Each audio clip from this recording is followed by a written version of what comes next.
Hello friends, welcome back to our channel. কেমন আছো বন্ধুরা? তোমরা সবাই আশা করি ভালো আছো, আর আমরা মোটামুটি এক প্রকার আছি। তো বন্ধুরা, আজ হচ্ছে মনসা পুজো। তো আমাদের বাড়িতে মনসা পুজোর কোনো রীতিনীতি নেই। তো কেন জানি না, বেশ কদিন ধরে ইচ্ছে হচ্ছিল যে একটু মাকে যদি আনতে পারতাম ঘরে, যদি একটু মাকে পুজো করতে পারতাম। বেশ কদিন ধরেই মনটা খুব চাইছিল আর কি, যে মায়ের একটু পুজো করব। তা যাই হোক, যেহেতু আমাদের নিয়ম নেই বলে মূর্তি এনে পুজো আমরা করতে কখনোই পারবো না। কিন্তু আমার বাবার বাড়ির দিকে নিয়ম আছে যে আমাদের বাসি বিয়ে যেদিনকে হয়, সেদিনকে মেয়েদের ক্ষেত্রে বলছি, সেদিনকে আমাদের বাড়িতে মনসা পুজো হয়, বলি হয়, অনেক কিছু হয়। তো যাই হোক, এটা তো বিয়ের পর্ব ছাড়া তো করা যাবে না। কিন্তু যেহেতু আমার মন চাইছে, তো একটা কথাই মনে মনে বলছিলাম, মা তোমার যদি আসতে ইচ্ছে করে তুমি অবশ্যই এসো। তো কালকে আমি একটু বেরিয়েছিলাম, ব্যাংকে গিয়েছিলাম, প্রচণ্ড বৃষ্টি, প্রচণ্ড মানে কোমর অবধি জল। সেই জল উপেক্ষা করে আমি গিয়েছিলাম ব্যাংকে। তো আসার পরে মাকে এক জায়গা থেকে কিনে নিয়ে আসলাম। তার আগে তোমাদের ছোট্ট করে একটু বলে নিই, 3-4 দিন আগে দশকর্মা ভাণ্ডারে আমি গিয়েছিলাম। তো বলেছিল হ্যাঁ হ্যাঁ, এখানে মায়ের মূর্তি তো পাওয়া যায় না। আমি ভেবেছিলাম যে এমনি একটা মূর্তি এনে মাকে বসাবো আর কি। তো কুমারটুলি থেকে আনতে গেলে বা কিছু করলে সেখানে প্রাণ প্রতিষ্ঠা করতে হয়, ঠাকুরমশাই ডাকতে হয়। তো সেই সব আমি করতে চাই না। আমি পরিষ্কার মনে ভক্তি ভরে মাকে রাখতে চাই, মায়ের পুজো ছোটো করে করতে চাই। তো যাই হোক, তারপরে যখন আমি দেখে আসলাম যে তোমাদের ওই কি বলে ওই দশকর্মা ভাণ্ডারে রয়েছে, তো সেদিনকে আমি অনেক দূর গেছিলাম বলে সেই রাত্রে আমি আর কিনে আনিনি।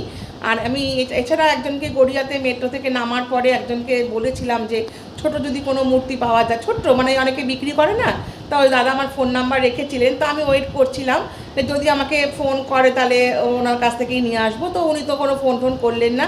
তো কালকে ব্যাংক থেকে ফেরার সময় ঠিক করে এসেছিলাম, যে মনে মনে ঠিক করে গেছিলাম আর কি, যে আজকে ফেরার সময় আমি নিয়ে আসবো মায়ের ফটোটা। তো যখনই আমি অটো থেকে নেমে গেলাম দোকানে, তো দোকানদার আমাকে বলল যে ফটো নেই, বিক্রি হয়ে গেছে। তখন না আমার মনটা খুব খারাপ হয়ে গেছে, যে কালকে মনসা পুজো, মানে আমি শুক্রবারে কথা বলছি, কালকে মনসা পুজো, আর আমি এত আশা করেছিলাম যে যেভাবেই হোক ফল মিষ্টি একটু দুধ কলা দিয়ে মাকে আমি পুজো দেবো। তখন মনটা খুব খারাপ হয়ে যাওয়ার, মানে কী করবো বুঝতে পারছি না। তখন উনি বললেন যে ঠিক আছে, আপনি আগামী দিন বিকেলে আসুন, মানে শনিবার বিকেলে আসুন, আমি মার্কেটে যাবো, এনে দেবো। তো সকালে যদি পুজো করতে না পারি, বিকেলে পুজো করবো, কিরকম একটা মনটার মধ্যে না খুঁতখুত লাগছিল। তো সেই সময় মা ফোন করলো, মা ফোন করে বললো যে ঠিক আছে, আর একটু দূরে একটা দোকান আছে, সেখানে বিকেলে গিয়ে আমি দেখবো। তো যাই হোক, তখন আমি ফোনটা রেখে, আমার প্রচণ্ড কোমরের ব্যথা বলে আমি ওষুধের দোকান থেকে দুটো ওষুধ পেন কিলার কিনে বেরিয়ে, আমাদের পাশে এক কাকুর দোকান আছে, সমস্ত গিফটের দোকান। তো আমি বললাম কি যে কাকু তোমার কাছে কি ফটো আছে? বলছে হ্যাঁ। তাই কী ফটো আছে? বলছে রাম ঠাকুরের, মানে আমাদের যে গুরুদেব রাম ঠাকুর তোমরা দেখতেই পাচ্ছ, ওই যে বসে আছে আমাদের বাবা, তার ফটো রয়েছে। কাকু যেহেতু দীক্ষিত, তখন কাকু আমাকে বললে যে তুমি ওই বটগাছের ওখানে একটা তোমার দশকর্মা ভাণ্ডার আছে, ওখানে একবার গিয়ে দেখো। তো আমি না তাড়াতাড়ি করে একদম চলে গেলাম।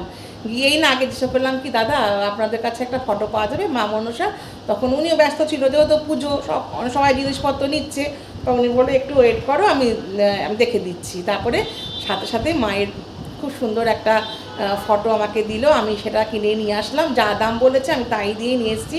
তো আজকে আমি যেটুকু পেরেছি আমার সাধ্য মতন মাকে পুজো দিয়েছি, মাকে বসিয়েছি। কেন জানি না ভীষণ মনটা চাইছিল। তো মা যদি চায় আগামী দিনে আবারও প্রত্যেক বছর আজকের মতন প্রতি বছর আমি এই দিনটায় মায়ের পুজো করব, যদি আমি সুস্থ থাকি, আমার মা সুস্থ থাকে, সব কিছু ঠিকঠাক থাকে। খুব ভালো লাগলো, সকাল সকাল স্নান করে পুজো কমপ্লিট সবে হলো, সব ঠাকুরের পুজো কমপ্লিট হলো। আমরা পুষ্পাঞ্জলিও দিলাম নিজেরাই। কিন্তু তোমরা ভাববে কী করে পুষ্পাঞ্জলি দিলে? তো তোমরা সকলেই চেনো আমাদের মায়ের আদরের ছেলে গোবিন্দর বাড়িতে মায়ের মন্দির আছে। গোবিন্দই আমাকে সব লিখে টিখে দিয়েছে। তো পুষ্পাঞ্জলি, মাকে আহ্বান, প্রণামী মন্ত্র সব লিখে দিয়েছে।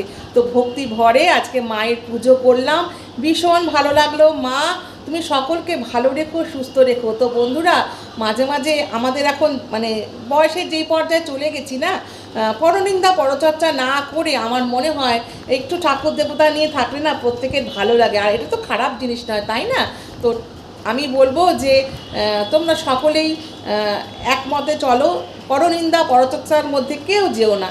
ঠাকুর দেবতা নিয়ে থাকো, ভালো থাকবে। আমি বলছি ভালো থাকবে, আমি কিন্তু ঠাকুর দেবতা নিয়ে থেকে ভীষণ ভালো আছি। কারণ আমি দেখলাম কি, পাঁচজনের সাথে কথা বলতে গেলে সেই এক কথা থেকে আরেক কথা, তার থেকে ঠাকুর দেবতা বই পড়ি, ঠাকুরের বই পড়ি, ঠাকুরের গান শুনি, এই করে আমার দিন চলে যাচ্ছে। এতে আমি পরম তৃপ্তি লাভ করছি। আর বন্ধুরা, তোমরা দেখো, আমি খুবই যৎসামান্যভাবে মাকে পুজো দিয়েছি আজকে, সেই ভিডিওটা তোমাদের সাথে শেয়ার করছি, তোমরা দেখতে থাকো। জানি তোমরা ভাববে যে এত ছোট ঠাকুরের মূর্তি মানে ফটো, কিন্তু আমি ছোটো করেই এনেছি, কারণ আমাদের জায়গা নেই তো রাখা ঠিক মতনভাবে, তাই ছোটো করে এনেছি। আর খুব যৎসামান্য আয়োজন করে মাকে পুজো দিয়েছি, তোমরা দেখো কেমন।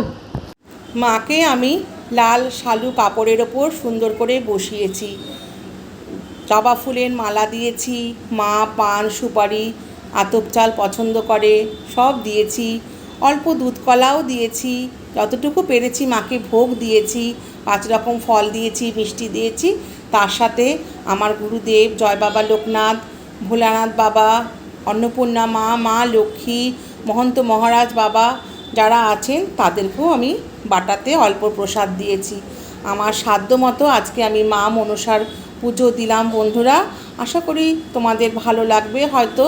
আর দেখো, খুবই ছোট মায়ের ফটোটা আমি এনেছি, কারণ তোমাদের তো আগেই বললাম আমার রাখার জায়গা নেই, তো মা আজকে এখানেই থাকবেন।